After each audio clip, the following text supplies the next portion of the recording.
মাননীয় প্রতিমন্ত্রী ফরহাদ হোসেন আজাদ, মাননীয় প্রতিমন্ত্রী ব্যারিস্টার ফারজানা শারমিন, সম্মানিত সচিব মহিলা ও শিশু বিষয়ক মন্ত্রণালয় ইয়াসমিন পারভিন, সম্মানিত অতিরিক্ত সচিব শিশু ও সমন্বয় শবনম মুশতারি, সম্মানিত মহাপরিচালক মহিলা বিষয়ক অধিদপ্তর শায়লা শারমিন জামান,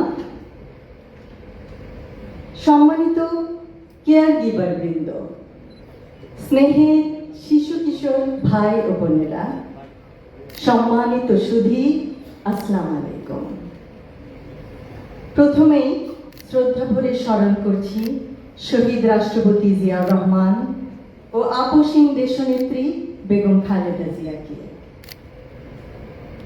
বাংলাদেশের মোট জনসংখ্যার 50.58% নারী, প্রায় 90.42 মিলিয়ন। মোট জনসংখ্যার 28.36% এর বয়স 0 থেকে 14 বছরের মধ্যে। আমি স্কুল শিক্ষার্থী থাকার সময় আমার একজন শিক্ষিকা ছিলেন।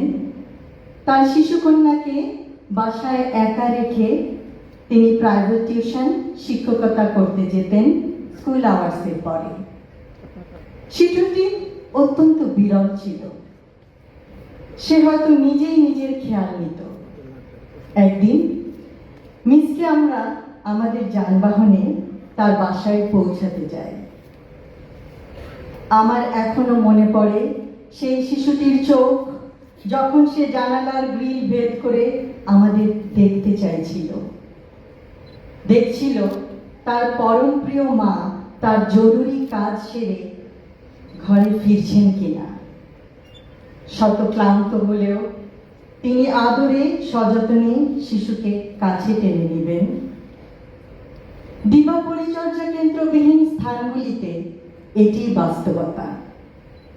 হয়তো পরিস্থিতির কিছুটা উন্নতি হয়েছে, কিন্তু সংসারের খরচ চালাতে হিমশিম চাকুরিরতা মা এক্ষেত্রে নিরুপায়।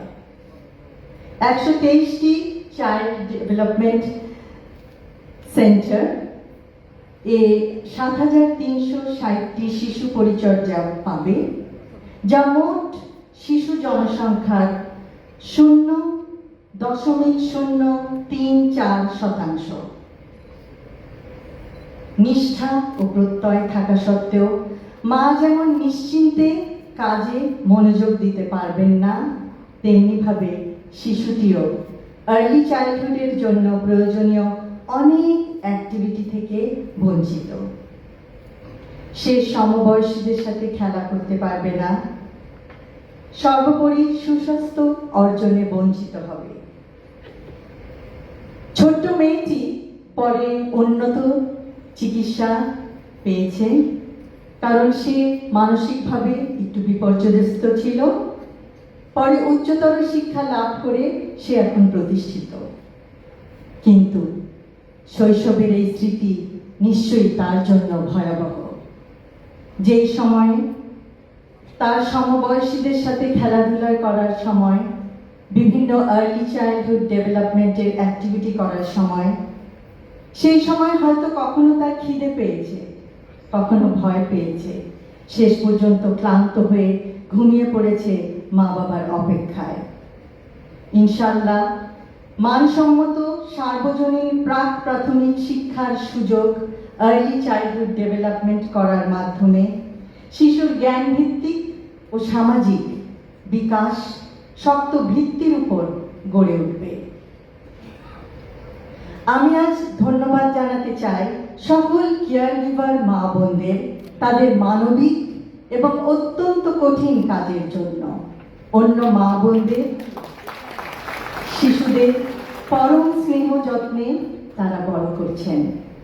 তারা আছেন বলেই অনেক মা বোনেরা স্বাচ্ছন্দ্যে নিশ্চিন্তে চাকুরি ক্ষেত্রে যোগদান করতে পারছেন। শিশুরা নিরাপদ পরিবেশে বেড়ে উঠছে। শৈশব জীবনের অত্যন্ত গুরুত্বপূর্ণ একটি অধ্যায়।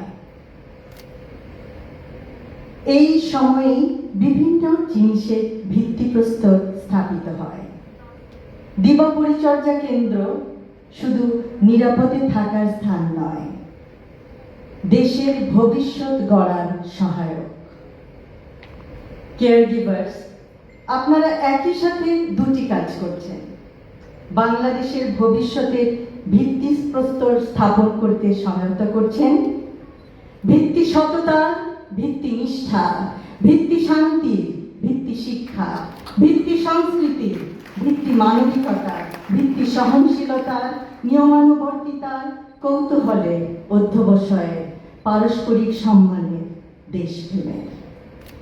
বিরাট নারী জনসংখ্যাকে বেকারত্বের বোঝা থেকে পরিত্রাণ দিচ্ছেন। পরিশেষে এই সুন্দর, সুপরিচালিত, সুপরিকল্পিত দিবা যত্ন কেন্দ্র পরিদর্শনের জন্য এবং কেয়ারগিভারদের সাথে সাক্ষাতের জন্য আমন্ত্রণ করায় সমাজ কল্যাণ, মহিলা ও শিশু বিষয়ক মন্ত্রণালয়কে বিশেষ ধন্যবাদ জানাচ্ছি। শিশুর পারবিক যত্ন ও বিকাশের সেবা যত্ন কেন্দ্র সারা বাংলাদেশে ছড়িয়ে পড়ুক। সকলকে ধন্যবাদ। আল্লাহ হাফেজ।